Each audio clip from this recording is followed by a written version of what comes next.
Welcome to Huff-In-Stuff podcast, where we have fun discussing board games, card games, and entertainment for the casual gamer. Brought to you by the Southwest Valley Gaming Group. We invite you to visit our website at huffandstuffpodcast.webs.com. And here are your hosts, Rob Huffin and Hans Hemans. Hello everyone, welcome to our podcast. My name is Rob Huffman. And I'm Hans Hemans. What we're going to be doing today is we're just going to be talking about some things so you get to know about us. We'll talk a little bit about us and about what we think about board games, and hopefully you'll come back for more. So, first of all, Hans, why don't you jump in here? All right, my name's Hans. I've been gaming probably solidly for the last 5 years. When I was a kid, hobby gaming, I didn't really know much about it, but there's some kids on the bus riding to school. They played Warhammer Fantasy, and those little miniatures and building your armies and the orcs and the goblins and the dwarves and the knights. It just, it really got me going. And then I took a little hiatus when I went through high school, but then in college I stumbled upon a game called Settlers of Catan, and it was just running from there. I guess the thing that I really enjoy about board gaming is just the strategy, but the fun of it. Getting together with people and having these interactions where you can reminisce and remember, you remember when this happened or that happened, or when someone really ate it real bad during a game. It was just fantastic stuff.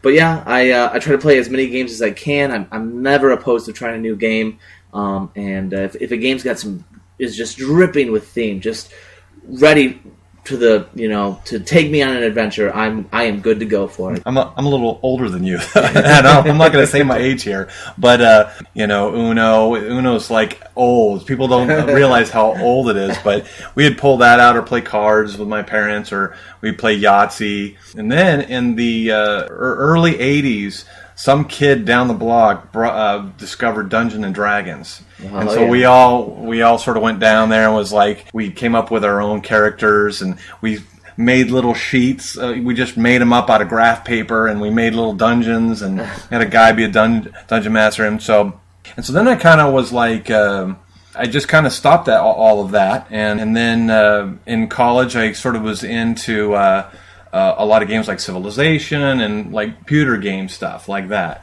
And then like 2 years ago, I wanted to get some games for the family, and I thought that it would be good for our kids because I have two girls that are autistic, and I thought that it would be a good social thing for the family to be sort of like to talk and take turns and this kind of stuff. So I went online, and thanks to YouTube, we got to see the Dice Tower and all of, I'm giving a plug here, I know, to the Dice Tower, but Tom, if you're listening. Yeah. So anyways, and so then I sort of like found this whole world. I was like, what? I thought that, I was like, what is this? So I have a real passion for it. I think and plus I was kind of needing a hobby, and back in the day when my brother and I, we had collected war game figures, Napoleonic war games, and so we got into that, but we never really played it. So I try to be careful about what I buy, because I'm not rich by any stretch of the imagination, and what's funny is a lot of these board games are kind of expensive,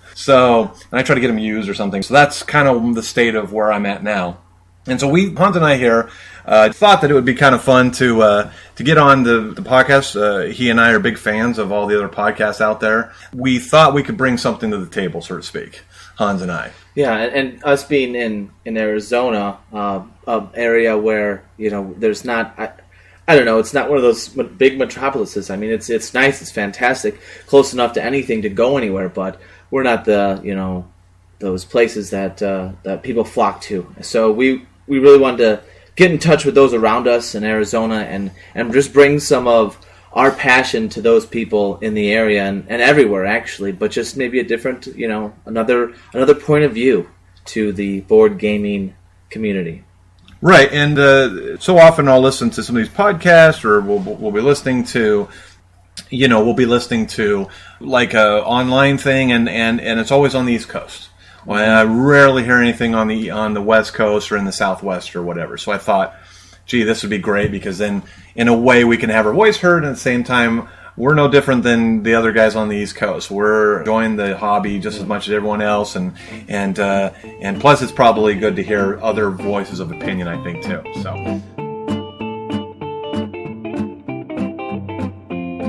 Hey guys, now it's time to talk about what we've been playing recently. So next, I guess we'll get into is just kind of what we've been playing lately. Right.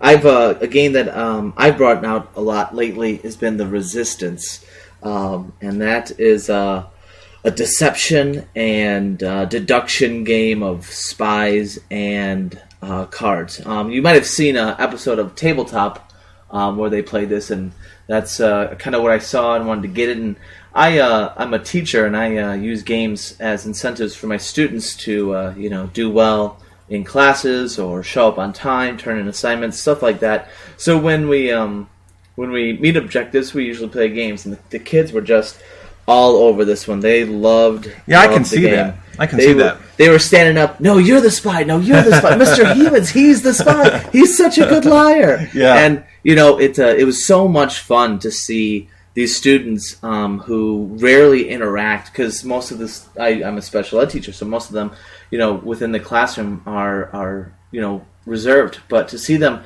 out of their chair and really looking at each other, and the spies working together in their own way, and I can see how games like that are really good for social interaction, because so much when you're talking about kids with special needs, they're the ones that are having some difficulties socially. Yeah, and that's why one of the reasons why I was telling you earlier that I was trying to get my family in on board games. Yeah, because it helps in that regard. So I can see how that works. It's a structured situation in order to have those interactions. Sure. Interactions, and it's fantastic. The kids have been loving it. I brought it out at a party just last night, and everybody just jumped right on it and had some fun with it. Cool. I really enjoyed it. Nice. Another game that actually Rob and I played was Eldritch Horror. That was at our board gaming meetup on Thursday. And Rob, how about you talk about a little bit of your experience with Eldritch Horror? Yeah, Eldritch Horror, it's a little bit hard to gauge. I think it would need to take a few more playings of that, because the verdict's a little bit out on it, although I can see the real pluses to that game. The game, I think, has a lot of, how do I say, the basic mechanics that are really strong. Of course, they're building off of it. I was talking to my brother the other day, and I'm going to bring up Chris a lot, my brother Chris, who lives in L.A., and he and I talk usually like 2 or 3 times a week, and he is a huge board game fan as well. And so I called him yesterday, and we were talking about it. I'm like, hey, I played the Eldritch Horror or whatever, and he's like, oh, really? What's that about? So one of the things that I was trying to explain to him, and I hope I explained it right, but I said it was kind of like the medium version of the whole Arkham Horror series in the Fantasy Flight catalog. They've got Elder Sign, and then they've got Arkham Horror. It's kind of the medium of the three. And in some ways, I think this one's going to be it's going to hit that sweet spot, because it has enough. I think it's got enough of that Arkham Horror flavor, but it's not quite. Sometimes when I play Elder Sign and I have that game, I feel a bit like something's lacking, or there's something that needs to be more involved with it. I wish there was something more to it. Yeah, I mean, it's definitely going to take some time, but I can totally see the board's beautiful. Of course, their artwork is always great. Their bits are always great. I love Fantasy Flight. I don't understand why people are always down on Fantasy Flight. I mean, you read these blogs on BoardGamesGeek.com, which we'll be bringing up many times in our podcast, because obviously that's where most of the hobby goes. That's like the hub, I should say. Yeah. For the hobby. I think that, like I said, that'll take a few more playings. But yeah, the other night I was tired, and I think that we were learning. We're playing the game and reading the rules halfway through. We were just so excited. I saw someone brought it, and I said, "Oh, break it out." We're punching out the everything from the cardboard and unwrapping everything right there. Yeah, which is often one of my no-nos in gaming. I don't like learning games, but I think everyone was excited to see the thing. Yeah, no doubt about it. So then I recently, if you don't know this, we're recording this on 12/8 of 2013, but we'll probably be posting it after the holidays in the new year here. But I decided to buy myself a little present here, and I bought Merchants of Venus online, and so it came. So I broke it out, and I was playing it. That's what I've been playing recently at home, and I'm really big on solo gaming. I know a lot of people, especially my brother, does not like solo gaming. He's like, well, that sort of defeats the whole purpose of a board game, and because otherwise you're just playing solitaire or something. And I know there's this whole dialogue that people in the industry talk about solo gaming and how a lot of people are down on it. But think about it: if you're in a rural area, this is something that the Dice Tower and on board games. Again, I'm giving more plugs to these places, but all these places, this one thing that I constantly hear about them saying is that they're really down on solo gaming, and they're just constantly bagging on it. Well, they don't understand that a lot of these guys are in this big communities. They're in big urban areas where they have lots of people that they can interact. What about all those folks that don't have? I mean, I know me. I'm in a semi-rural area of Phoenix, and Phoenix isn't all that big, really. I mean, people always say, "Oh, it's a big city." It really isn't. No. I mean, I come from an area that's a suburb of LA. And, I mean, it's tons of people you can rely on for gaming. So for folks like me that are kind of out there, we don't, plus when you have a family and stuff, you got a work schedule. It's easy just to break a board game out and get the same feel. Game when you can. That's the key. Yeah. If you don't game, you don't have fun with it. When you're crying, you bring on And now, it's time for Word of the Day. All right, so now Word of the Day. Rob and I really wanted to make sure that we cater to all listeners of this podcast, whether you've been playing board games for your entire life, a few years, or just trying to get into the hobby. And there's so many words and phrases that are thrown out when you go to a board game meetup, when you go to websites, and it can be really daunting. And we just kind of wanted to, hit on a few words and hit on maybe a word a podcast, something like that. So what would that be? This is our word of the day, and our word of the day today is alpha player. Yes, I know this one well. Go ahead. This is can also be called leader effect, and it's derogatory sense, and usually it's where one player tends to take the lead and possibly boss people around, telling them how to play the game. Mm-hmm. This really comes up in cooperative games. Right. You go here, you go there, come see me, we'll trade here. Right. You should do this, you should do that. On the flip side, it can also be a positive term. This is where the confusion might set in. It can also be referred to a true leader who listens to the group and guides them to a consensus decision or shares insight from previous plays, right. And teaches others how the angles and develop the team mentality for that specific type of game. Sure. So, Rob, what is your view on alpha player? We've had this talk from time to time, and there's been times where I've come into our little gaming group over in, up at the game store there, and there have been times where and this I think just happened the other day, where everyone was sitting around looking at each other like, what do we do? I mean, that's weird, and some people are waiting for their buddy to show up, and some people are sort of waiting to jump in on, what are you guys going to bring out, or whatever, and so it's this weird kind of the dichotomy that people are just sitting around, and oftentimes I jump in because it's like I'm kind of an outgoing guy, and so I'll be like, well, let's do something, let's do this, and time's a wasted. Yeah, because our time at the game store is limited. I mean, it starts at, I think, 6, but most people get there about 5:30ish to get a game going. So when I tell my wife these stories when I come home, she goes, "Oh, how'd it go?" I'll tell her stories, and she always gets annoyed with me. She goes, "Well, how dare you tell these people where to go?" Because there's been times I've sat there and said, "Okay, you here, you here, you here," to get moving. Boom, boom, boom.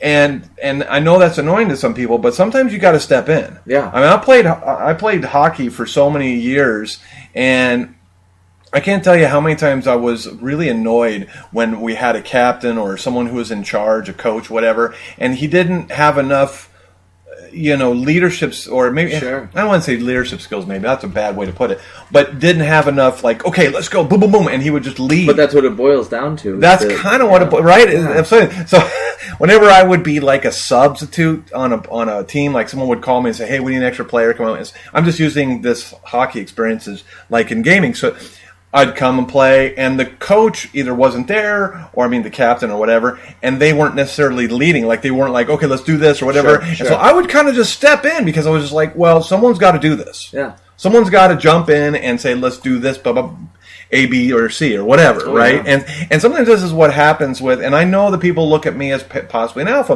alpha player, but I sometimes have to do it. And I can step back. I'm fine with stepping back. If you take charge and you're in, I'm good with it. Yeah, I guess it's all perspective on what kind of alpha player you are. To three people in the group, you might be that one giving a positive sense of cohesiveness and team mentality, where one person might be like, man, Rob, just keep telling me where to go. I got my own stuff I want to do. Right. And I do fear that. I do fear that rubbing people the wrong way at times. But then you're sitting there doing nothing. Right, and that's my thing. Time is kind of, in a way, precious, so I feel like sometimes you have to do that. And I think I'm right there with you. I'm a teacher and a coach, so my natural instinct is to speak up and think out loud. And Make it happen. Yeah, it's not always telling someone where to go, but I might say something like, well, if it was me, I might go here and do something like that. I think it's a lot of the verbiage that you use within and the tone you take when talking to people. We were playing a game of Zombicide, which is a great co-op game. You really got to work together because hordes and hordes and hordes of zombies come at you, and you got to know what to do and where to go and make the right decisions. And we had someone, every time all he would say if it was our turn, he said, "You come see me." That's all he'd say. What? He wouldn't give any more explanation. Why was he saying that? Because he wanted to either trade something with us or take something from our own inventory, because in that game you can just take from someone and give to some people. But he gave no further explanation or, what are you thinking here? He didn't ask that, just, you come see me. So the next 2 times we went into the board game nights, we were so crossing our fingers that he didn't show up to play the game with us. I think I know who you're talking about. Yeah. Well, maybe that's just his personality. Yeah. And maybe for some people it works. But you find your group, and if you're that alpha player that works with your group, then you're going to have no problems, and your games are probably going to run really smooth. They're going to run great, and everyone's going to really enjoy and embrace that alpha leader. But it's all about, I think, creating that good gaming group for that game you're sitting down to play. Right. And I do think that this is something that the hobby suffers from. Just like when I used to play Dungeons and Dragons, it's like people change a little bit in their behaviors. It would be a really interesting topic to hear a psychologist get involved and write up some kind of an article on because every genre or group or however you want to call it, every segment of the population has their own little things that they do, and board gamers are no different. They're unique, and they sort of gravitate towards one type of thing. And I remember when I was young, one of the reasons why I stopped playing Dungeons and Dragons is because it was a certain type of folks, and they would get kind of weird when they're playing it. And I was just like, okay, I'm kind of turned off. I'm gone. Yeah, well, sign me up for that study if a psychologist just wants to make me play games and games and games and games. I will definitely play. Bring on all the weirdos. I'll help figure it out. But no, my Dungeons and Dragons, very short-lived experience for me. The same kids on the bus that got me into Warhammer Fantasy. We had one dungeon. He was the DM. The DM. Yeah. Right. He was a very mean kid, and I would try to draw up dungeons and scenarios and stuff like that, and he'd look at it like, this is garbage. So put me off from the entire thing. I've never gone back to Dungeons and Dragons. Never done RPG just because of that one kid, one person. I know what you're talking about. Sticks with you, I know exactly what you're talking about. That's what you got to watch out for with that alpha leader syndrome. Yeah, our my experience, and one of the reasons why I quit is because we had the one kid who. Well, I was a kid too, so we were all about the same age, and his character got really powerful, and so whenever we were doing something, he would step in as the alpha male because he got all heady with power. And it was weird. It was a silly little game, but yet he got all into it, like power and all this, and he would tell people what to do, and if you didn't, he would kill you. Yeah. And so he killed off my character, and then I was like, what the hell? Yeah. I'm just like, what, dude? Come on. And so then I was telling this story to my wife. She goes, well, why didn't you take your character and just, revive him? It's only a piece of paper, that has the thing on it. I go, well, all the kids in the neighborhood I knew, everybody kind of knew what was going on. And if I went and said, my character's not really dead, well, the rules say he is. So it's like, and so it was kind of a weird thing. And that's why I never really went back to Dungeons and Dragons kind of stuff. Because, and again, this goes to 2 things. That we're talking about alpha males.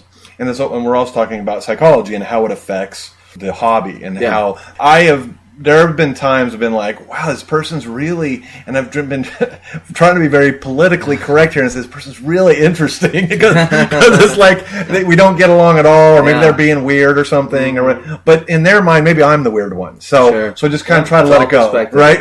Yeah. It's all perspective, so I just kind of let it go. But it's really interesting, really. And like I said, that there was a study, I'd be really fascinated by it. In fact, I might even do it one day. Who knows? It's a very fascinating thing. And now it's time for our main topic. All right, well, that's going to take us to the main topic of today's podcast, and that's just kind of a beginning guide to game library. What beginners should start with, what games they should maybe seek out, what makes a good beginner game, and maybe we kind of touched on it a little bit, but maybe revisit just a little bit of what got us into the hobby of board gaming. So, Rob, I would very interested to know what you think makes a good beginner game. When I think about this kind of issue, are we talking specifically about what is a collector's library or just a beginner game? Because if you're talking about a beginner game, a lot of the hobby uses gateway games. Sure, yeah, that's is that what we're after? Yeah, here yeah. today? I would say that the first thing might be our gateway games that we talked about. Well, honestly, some of the things that I believe are good gateway games are games like, I mean, obviously, I think everyone on the planet has played Uno at one point, and if you haven't, I think you would be kind of from another country, maybe. But I think games that are like easy. Right now, there's a game out there called Love Letter, and I'm sure you've played it. You haven't played it yet. No, wow, you need to play it. There's one game called Love Letter, and it is one of these card games you can put in your back pocket, and you can go anywhere. It's quick. You have one card, you play it. I mean, games kind of like that, I think, are good to get people in the hobby. Those kinds of things. Something quick, something... like you had mentioned earlier in the podcast, King of Tokyo. I think that's a good one because it's easy. It's sort of a vanilla theme, kind of. And I think if we're talking gateway games, vanilla is what you should be after. Something that everyone can gravitate towards now. Themes that are like, I'm hesitant to say pandemic because it's pretty deep, it's pretty meaty, but the theme is really great because everyone can wrap their brain around saving the world. I think it's what makes a good beginner game is person to person. Okay. For someone, I might hate vanilla themes. If there's no theme on a game, what's the point? Why am I rolling this? Right. Why am I drawing this card? There's no point to this. I'm just doing it to do it. Right. Some people might need that theme to get sucked into the experience. Sure. I think good beginner games, for me, to get to the point where of the type of games I play, they have to start with simplistic strategy. Okay. You're building strategy at some point, and the components are lessened so that you can focus on that specific strategy. I would agree with that point. A game that when we talk about a little bit, maybe our list of games that all gamers should own, or the beginner gamer should own, Tsuro. That is the Path of the Dragon. All you have to do, the only thing you're dealing with are tiles and placing them on a board. You don't have to worry about rolling dice. You don't have to worry about building a deck. You don't have to worry about discarding. Right. All you have to do is worry about making sure your dragon stays on the board. It's very, very strategic. However, it's easy because there's only one component to the strategy. Sure. And I think, the theme for that is very vanilla. I would say you're not really a dragon. You just have this little token. You're moving around. The board looks great. The artwork's great. The components are fantastic. The little tiles are so nice. Mm. But it's a very simplistic strategy, but it makes you think. Right. And I think in a lot of those hobby games that we play, thinking is the key. And we build on that. Agricola, that's on the far end of the spectrum. You have so many different strategies you can take to play that game. But unless you start with something like Tsuro or something simpler in that age, even Uno, Skippo, something as simple as that. Right. It's one strategy. I have to get rid of these cards. Although I do have to jump in here and say that if you've got a wife, like there's a lot of guys out there that have a girlfriend or a wife, and they want to get their better halves involved with gaming, I think that's what we're talking about here. Something that would get these... Or someone's, or like if this is a good one because there's holidays and you got family together, and no better way to interact with them with games. Mm-hmm. Card games can be fun, but hearts and Uno can go only so far. It gets kind of old after a while. No doubt about it. My brother and I, when I course, when I see them on the holidays, we try to get my parents in on stuff, and of course, they're not really all that interested in some of these games like Arkham Horror. There's no way they'd play that. So yeah, I see what you're saying with some of these. They might play this early, but I even think that for a lot of people who are not really into games and stuff, might not even like that one even. I mean, again, I like it. I think it's a great, solid game. Yeah. But I'm trying to think of some other ones. I mean, I can definitely only go off my own experience. Go for it. Lately, I've been bringing out Tsuro. I visited friends in San Diego. We just had a party last night. Nice. Did it with my students.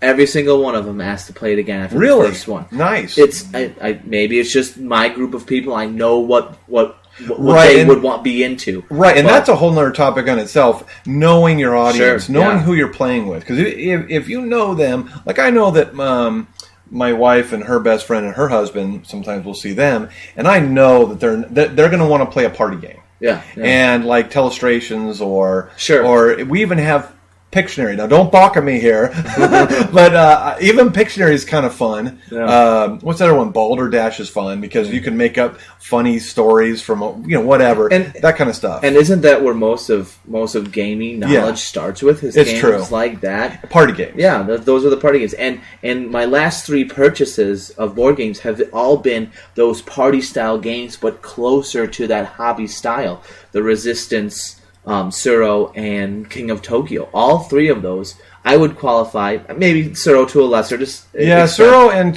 King of Tokyo. I'm not sure that I would consider those party games. Well, then you disagree with Board Game Geek, who gave it the 2012 whatever party game of the year, family game of the year, and children's game of the year. So King of Tokyo, I got faith in you. But I mean, don't get me wrong. I love King of Tokyo. It's an awesome game. Sure. I'm just not sure. I mean, if we're qualifying things here, that's all I'm saying is that one. Also, what's the one that about bean farming? I'm trying to think of the name of that one. Is that Java Bonanza? Bonanza. Bonanza. That's a good one too for sort of beginners or trying to get people into the hobby. I think that one's a really good one. I think also if you really know, like if you've got some folks. Like, see, this is another thing about going and knowing your crowd or knowing who you're trying to sell this stuff to. Yeah. Because if you know you have some Magic the Gathering folks, I think that games like, there's that one that is like a 2-player game and it's like, I'm trying to think of the name of that darn thing. It came from Android. What's the name of that one? Android Netrunner? Netrunner, thank you.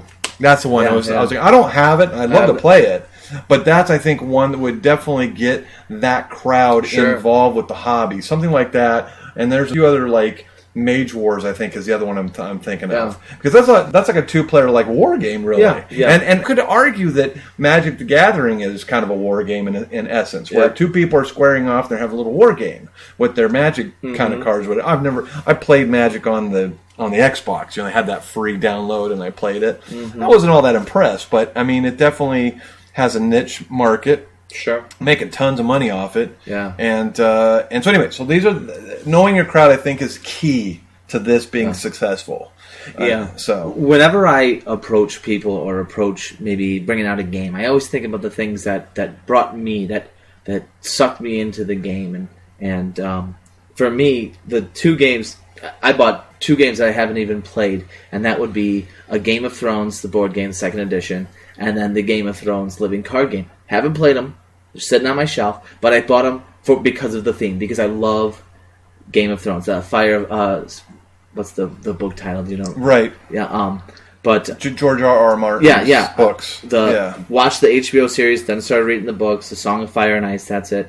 And I bought them just because of the theme. So that's it. See, you're gonna buy a game half because you like the theme, and half because mechanics. I think that's a whole other topic for another day. But that's why you buy a game, right? Sure. And that's for me. If I know that I have friends that are really into a certain theme, then I can jump on that, ride that to get them to play these games with me, to try out something new that might take, because of the theme, 3 hours, 2 hours, but they might be more into it. So that's something that I think you really need to take into account when you're trying to get this new person, this new group into the game. And like you said, know your audience. Know your audience. And my dad, they came to Arizona to visit.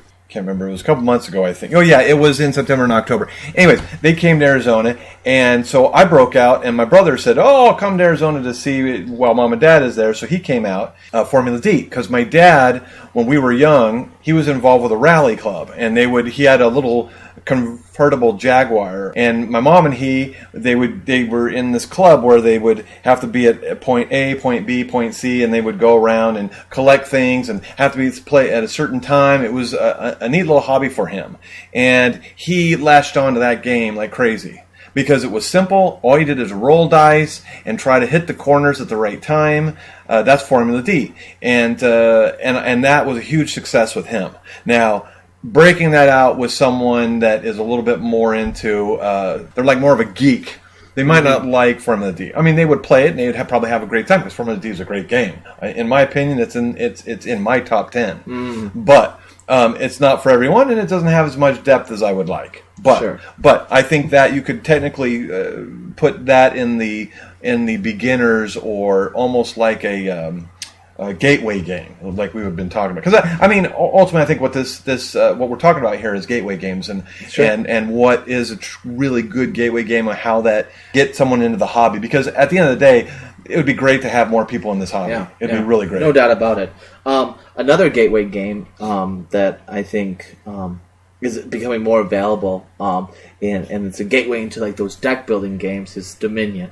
Right. That game. I played it for the first time, surprisingly first time, a couple weeks ago. Yeah, we did. Yeah. And the guy teaching us said it's easy as A, B, C, and those are the 3 steps, right? Right. A, B, and C. Action, bid, and collect. Right. You know? And it's just one of those games. You're seeing it everywhere. You're seeing it at Barnes and Noble. You're seeing it just anywhere and everywhere. And it's such a simplistic way to build decks. And it's been around for a while too. And it's been around, and I think that's if someone likes card games and kind of likes that theme of medieval, and even though you're not really, being a knight and going on a quest and doing this stuff, it still has that theme on there. It is a bit of a pasted-on theme, but the mechanics are pretty solid. Yes, and if you can get those mechanics in that simplistic game, then you can move forward and start playing some of those, more heavy deck building games. Sure. So that's a game that I would put on if you have any interest at all in card games and making a effective machine with your cards, is Dominion. Another gateway game that I have on my list might be Lords of Waterdeep. And I think, in my opinion, that's kind of a gateway into the worker placement.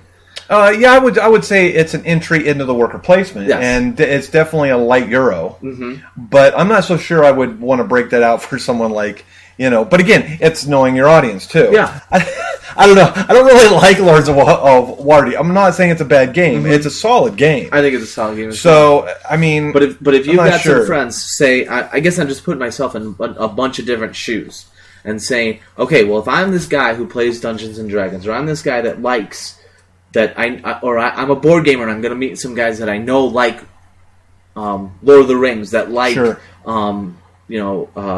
Game of Thrones. Well, this has got wizards and knights, and you're going these quests and you're trying to solve this stuff, and there's a little bit more theme, but there's that that worker placement style. I think it's a good gateway game to get them and say, maybe I can convert some people to play Agricola, to play the Hav, things of that nature. So to me, I guess I can see that. It's not for those beginner games, but you don't always want to sit down and play, those. You don't always want to play the Lord of the Rings card game. You might want them to branch out into a worker placement game, and I think that is a good way to maybe start that. Right.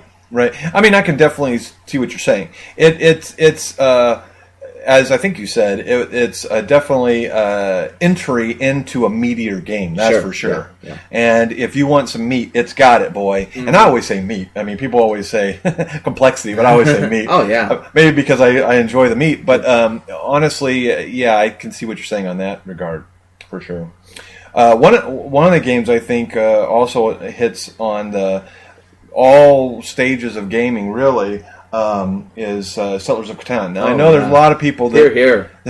There's a lot of people that aren't really down with this game, and I know my brother, we talk about Settlers of Catan, and he's like, I don't even get this game, what the hell? it's the grandfather of all the what I consider designer board games. Really, I mean, these are what this hobby is, and I know it sounds very snooty to say this, but it really is. For a lack of a better way of describing this hobby, it really is designer board games. They're not your Monopoly or Sorry or this kind of thing. They're designer board games, and it's the grandfather. And it still holds up. I mean, I downloaded it on my Xbox. I play it all the time on my Xbox. Oh, yeah. We're sitting around, and I need about a 10-minute break before work, and I'm eating my breakfast. I'll hit a few buttons and play the game against the computer. It's fun. Yeah. And it only has one little flaw is that if you aren't on the right spot where the numbers are coming up every time you roll, you can get a little screwed. Sure, yeah, that's that little act of randomness. But my point of view is thanks be to Klaus Truber, because I love Settlers of Catan. There's been no game that has ever taken over my life as strongly as Settlers of Catan. Three of my good friends I left back in Illinois, Scott, Nikki, and Heather, we would play all day. We would take a whole day, we'd play, and when we'd stop playing, we'd be playing on our iPhones or iPads, Settlers of Catan. It just took us over, and there was no doubt that in each game, one person was going to be the powder, the designated powder, because either the robber was on him the whole time, the numbers didn't go up, or someone beat him to the spot with the road, and all of a sudden it's just like, oh man, I'm going to be doing nothing in this game. But that's part of, I thought, the allure of it was, okay, the games didn't take too long, and we were going to play another one right away after it, and then you come back and you get that person, and you refuse to trade, and it's just, there's so many great dynamics in that game. It's always going to be in one of my top 5 top. Yeah, no definitely. I'm sorry, I know there's a lot of people who are down on it, and I think a lot of it has to do with the industry and how the hobby has grown to the point where people have, quote unquote, moved on. But I tell you, I bought a used copy from a friend, and he had an extra one. He found it, the Goodwill of all places, and he bought it for $2, and he sold it to me for 10 or 15 or something like this. And we've gotten so much mileage out of it, and I'm just like, and it's a good one. If you're new to the hobby, you should pick up one of these. And I tell you, there's so many people that have it. They're a little tired of it. They played it a lot, and that's what you should be doing. You should be looking. You should not be buying a new one. There's a ton of them out there. Yes. And I'm a huge opponent on used games. There's a ton of people that buy games just to collect them. They're collectors. And after time, they're just like, well, gee, I don't never play this. It's sitting on my shelf, so I'm going to get rid of it. That's a really great way. And if you don't know, you should go to BoardGamesGeek.com and check out their used board. Yeah, they've BoardGameGeek.com. Right. They've got a used section, a trade section. Right. If you don't know, if you're new to the industry, if you're still kind of new and all, that's a great place. It's a great resource, from learning rules to, like, maybe you have a problem with, I mean, I know I'm taking a side note here, but it's great. And I'm probably going to say this every time we're on, because if you need help in something, there's always some sweet person that will come on there and answer your question. I don't understand this about the rules. This keeps coming up or whatever. Yeah. So it's a great resource. And anyways, so if you want to use game, I would highly suggest going there and looking there too. Yeah. Top 10 for sure. My plays of it have slowed down, but my love of it is still as strong as the day I met her. It's fantastic. Sure. And I think my brother and I, and this is a little side note, but let me throw this in here. My brother and I were both talking, like, and I've been in this hobby now for about a year and a half, 2 years or something like that. And when I first was playing, I was like, oh, I'm playing this game, and we were all excited, and there was a buzz every time we would talk on the phone, my brother and I, because we kind of started about the same time. I think I turned him on to it a bit. But he and I were just commenting the other day. He's like, it's funny. I'm really interested now in Euro games now, and games like a little more to it, with a little bit of war games, maybe a Civilization type of game on a board game, and something like that. It's funny because once you've graduated from those games that we're talking about, then I know this is another topic probably for another day, but then you'll want to graduate to some other stuff. Sure. But that's the stage where I'm going. What we're talking about today is these beginner games, but that's probably one of the reasons why you and I don't play Settlers of Catan as much, just because you and I have probably graduated. I know it sounds a little snooty probably, but it's just the way, I think it's a progression of things. Well, one of my good buddies that I met here in Arizona that I now comes with me regularly to the board game nights, Settlers of Catan was the one I got him into. And I never played the game with him. I told him about it.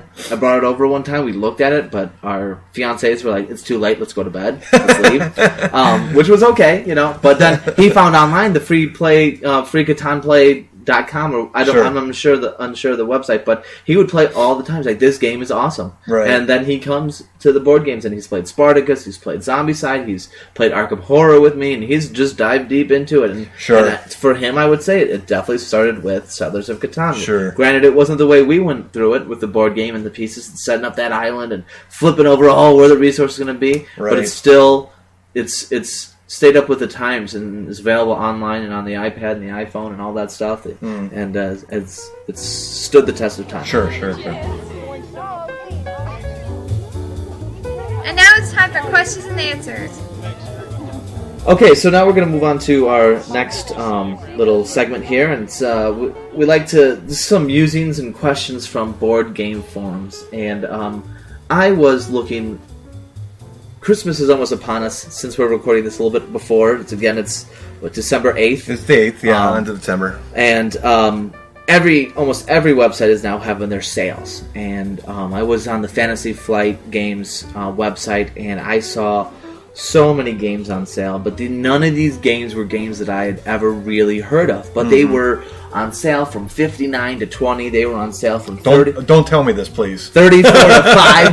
$5 for a card game. Wow. And I'm like, okay, I have to do my research. I gotta check this out. I'm not gonna just buy, but $5 and $20. It's really hard to pass up. That's almost better than a used game. Yeah, it's unreal. And coming from Fantasy Flight Games, you're thinking, okay, I know it's going to have top quality construction, good bits, great awesome. art. Yeah, everything's going to be top notch on it. And as I was looking, I would copy and paste the title of the game, punch it into BoardGameGeek.com, check out the rating, punch it into BoardGaming.com, check out the rating, read a couple reviews, and they were all a little bit lower.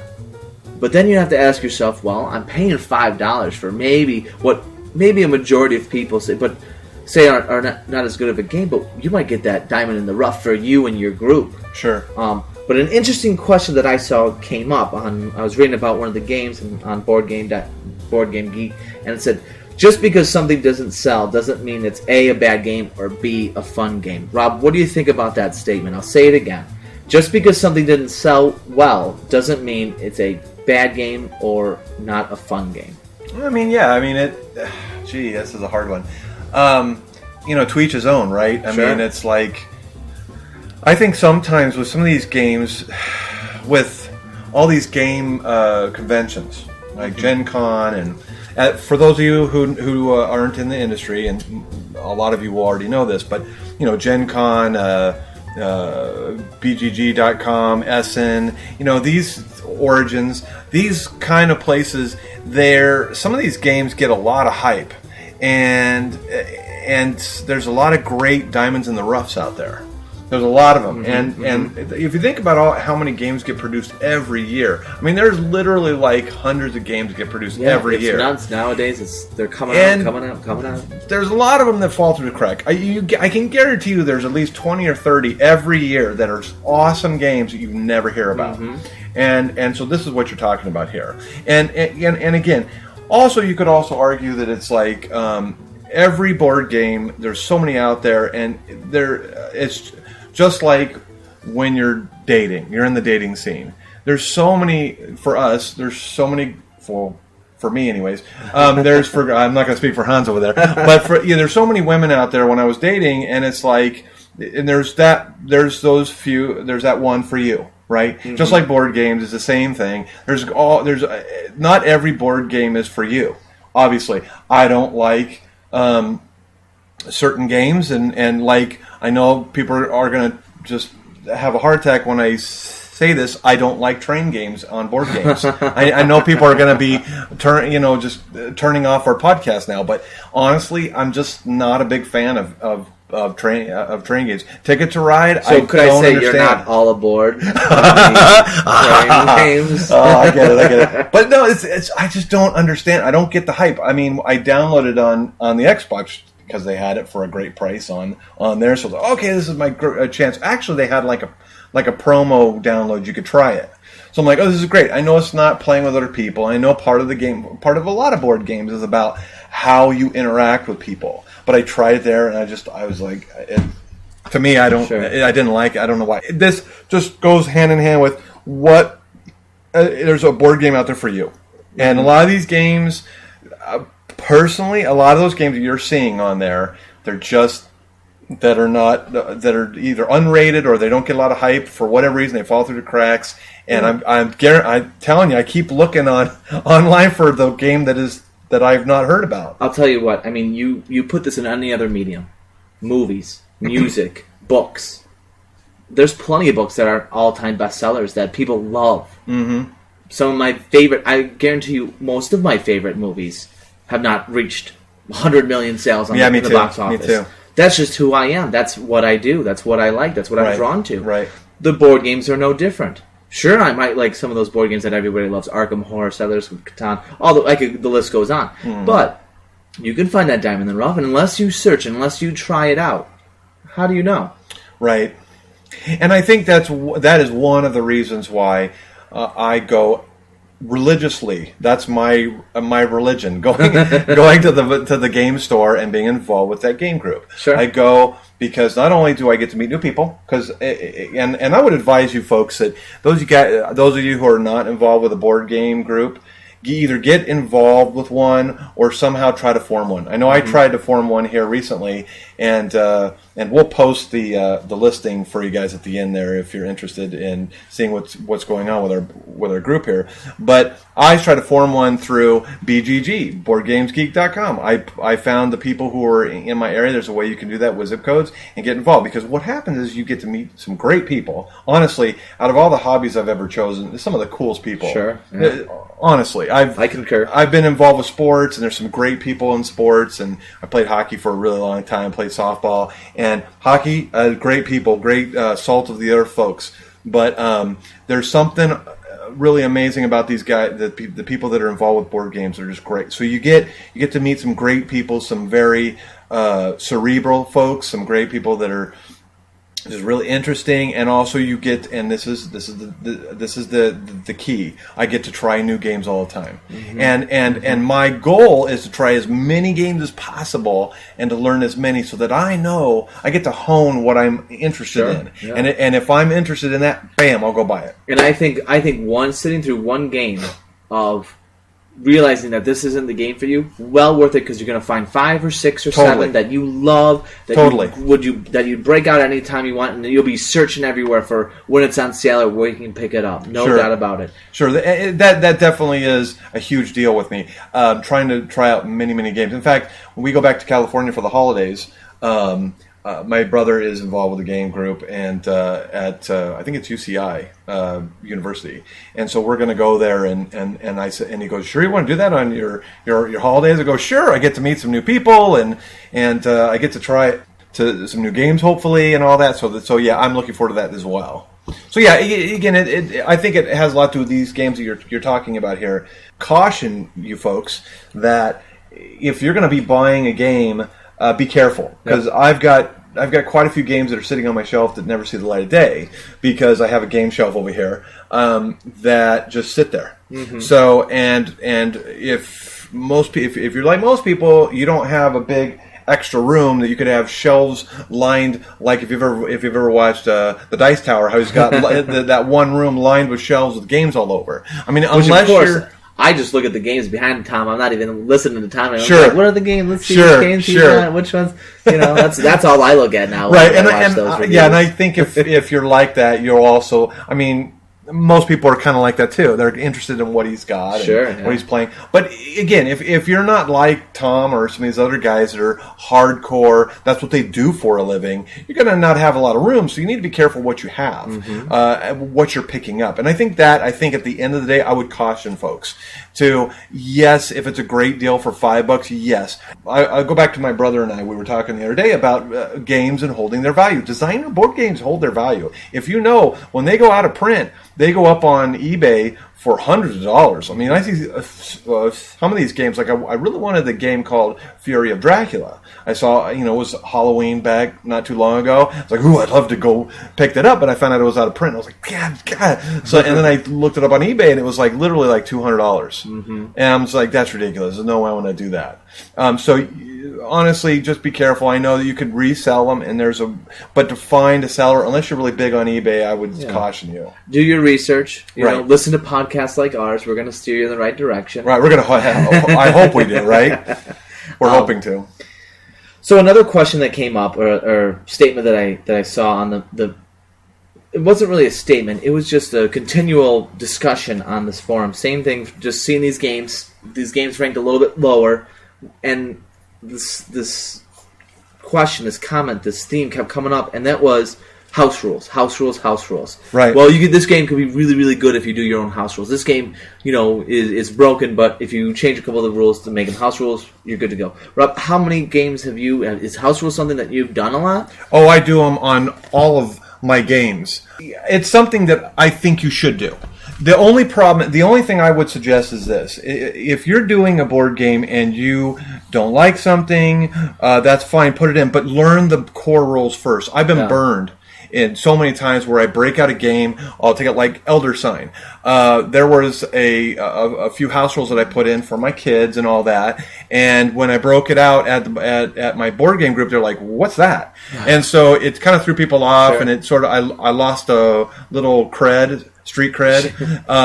But I would suggest, again, you know the rules and you know them well. A whole other topic for another day, but this is one of my beefs with a lot of gamers, is they don't know their games. They'll bring a game to thing and then they don't know it or something. Sure. And I've been known to fall into that trap too, called Merchant of Venus. There's a few house rules we put in because the navigational part of the game is maddening. Sure. So my wife and I were pulling our hair out the other day because we were not getting to our place on the map or the board quite right, so we threw in a couple of house rules and we had a blast with it. I've heard the gamers thing at Gen Con once, and they had the game makers up there, and they were talking about rules, and they said, by all means, change the rules. It's your game now. Mm-hmm. It's your game. Yeah, once you buy it, it's yours. If you want to change it, if you want to make it super easy or super hard, it's yours. You bought it. Mm-hmm. So we don't care. Sure. As board designers, their focus was that they wanted to make a game that was the thing and get paid for it, and because that was their passion, and they didn't care if you would alter it. So, but again, my thing is this: if you're gonna change it, if you're gonna have a house rule, great. This is from my perspective. If you're going to change it, great. Just know the base rules. Because if you're going to go to an outside place, you're going to have to do that base rule so everybody knows. Because not everyone's going to know your base rule or your changes. Yeah, for me, house rules, to me, jumps back to college days when you go play beer pong, flippy cup somewhere, and what are the house rules for this? And you have to know the general rules of the game, but each house, each place you went to, tweaks it just a little bit. I don't really change many game rules and games or how they're played. I've had the I guess you'd say the luxury of being able to play a lot of games that have just been designed very well, and then I trust their designers. They designed it. They know the game a lot better than me. And if I'm changing something, my biggest worry is that I'm changing the point of the game, or I'm changing what the designer had in mind for what I was going to experience during that hour, 2 hours, 3 hours, 30 minutes that I was going to be playing their game. I really like what you said about them saying, it's your game, you do what you want with it. But I want to see what the artist's true interpretation and vision was for what it was. Right. Now, probably the biggest one that I do on a day-in, day-out basis or whenever I played is Arkham Horror. I really, really don't like to read what happens if you pass or fail and make a decision. I like to leave that little anticipation. All right, you've stumbled upon the Sheldon gang. Do you try to sneak by them? And then the player has to decide. It adds so much to the game. Right. And to me, that's not changing that's just a small little house rule. Listen, so that there's a little anticipation to your decision. I'm not going to tell you what's going to happen. So you have to make that decision, because in the real world, you don't really know. The Sheldon gang sees you, and there's like, all right, you can either go by me or I'm going to beat you up.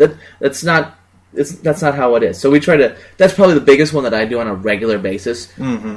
Other than that, very, very little. Right. For me, I play a lot of solo games, and I do fall into that trap once in a while that I change some stuff and I forget that there are those general rules out there. So So what is our next podcast going to be about? Next week's podcast will be the main topic will be luck versus strategy in games. Cool. All right? Okay, well, I hope you guys enjoyed. We'll see you next time.